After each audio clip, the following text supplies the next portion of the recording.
जय माता दी। साधनालय चैनल में आप सभी का एक बार फिर से स्वागत है। आज आपको एक ऐसी घटना के विषय में मैं जानकारी देने जा रहा हूँ जिसके माध्यम से आपको तंत्र संबंधी अनेक रहस्यों का पता चलेगा। इसके विषय में जानकारी देने से पूर्व आप सभी से मैं आग्रह करूँगा कि आप हमारे YouTube चैनल साधनालय का अवश्य ही सब्सक्राइब कर लें और हमारे टेलीग्राम चैनल से भी अवश्य जुड़े, जिसका लिंक आपको डिस्क्रिप्शन में मिल जाएगा। तो यह जो घटना है यह हमारे क्षेत्र से ही संबंधित घटना है। बहुत ही एक प्रचलित तांत्रिक हमारे क्षेत्र में हुआ करते थे, जो कि भगतवाल के बहुत ही अच्छे जानकार थे। सभी प्रकार के जो तंत्र मंत्र इत्यादि विषय होते हैं, उतारा इत्यादि होता है, तंत्र काट इत्यादि होता है, सब प्रकार के विषय वह देखते थे और अनेक प्रकार की शक्तियां भी उन्हें प्रत्यक्ष थी।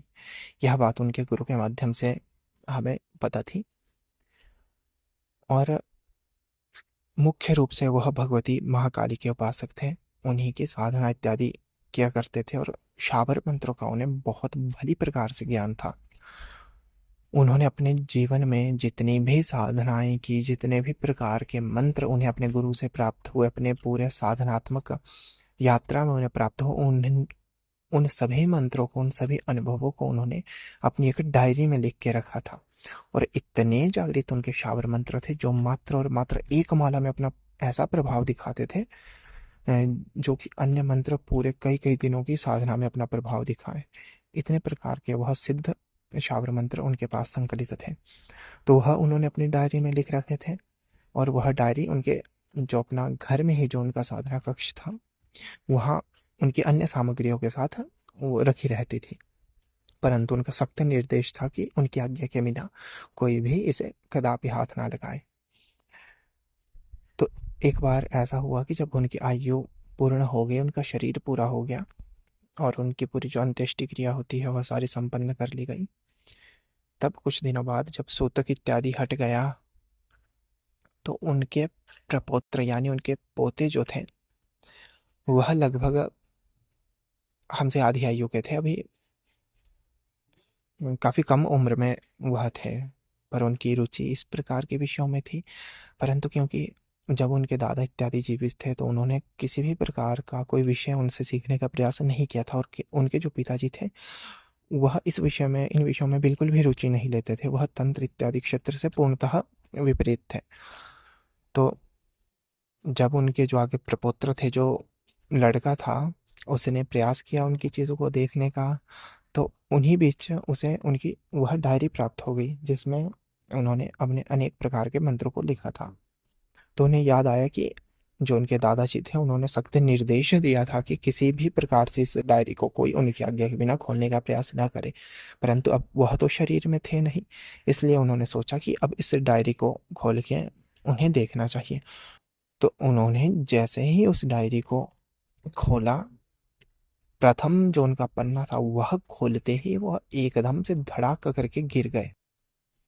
और जब उनके घर इत्यादि में पता चला तो आए, जब लोग वहाँ कमरे में आए, उन्होंने देखा कि एक साइड डायरी खुली पड़ी है, एक साइड जो वह लड़का था वो मूर्छित पड़ा है।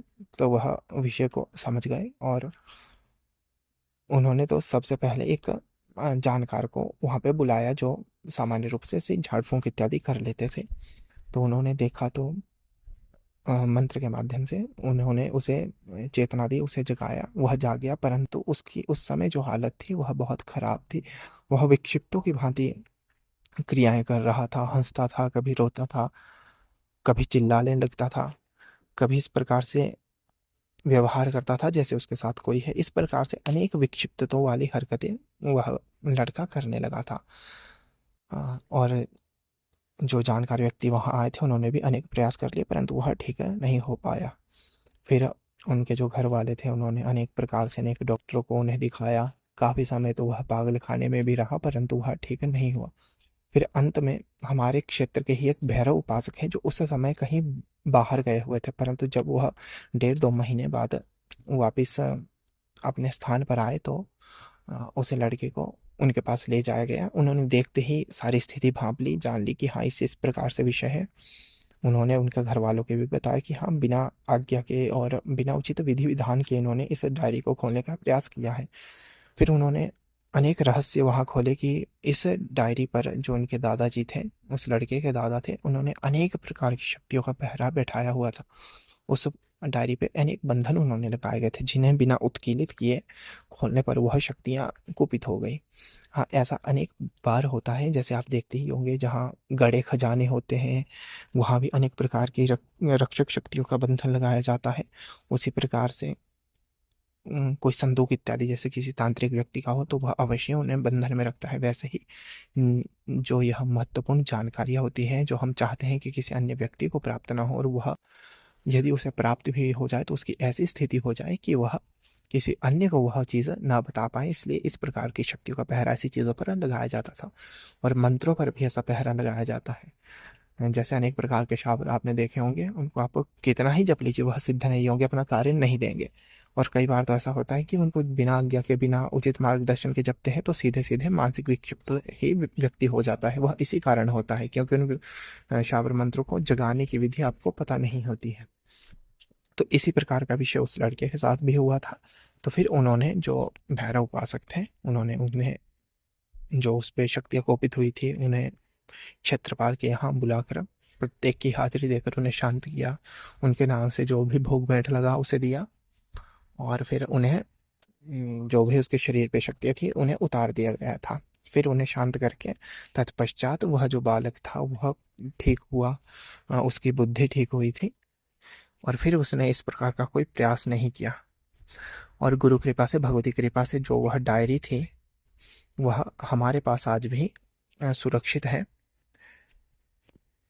उसके जो मंत्र प्रयोग हैं, अनेक विधियां हैं, शक्ति साधनाएं हैं, वह भी हमारे पास अब सुरक्षित रूप से संकलित है। तो इस प्रकार से आप जान गए होंगे कि जो भी तंत्र संबंधी ऐसे विषय होते हैं, तांत्रिकों की सामग्रियां होती हैं, उन्हें बिना सही जानकारी के ऐसे छेड़ना नहीं चाहिए, नहीं तो इसी प्रकार के परिणाम प्राप्त होते हैं। तो आशा है आज की जानकारी आपको अवश्य ही पसंद आई होगी। यह जानकारी यदि आपको पसंद आई तो इस वीडियो को लाइक शेयर अवश्य करें, हमारे साथ बने रहें। हर हर महादेव।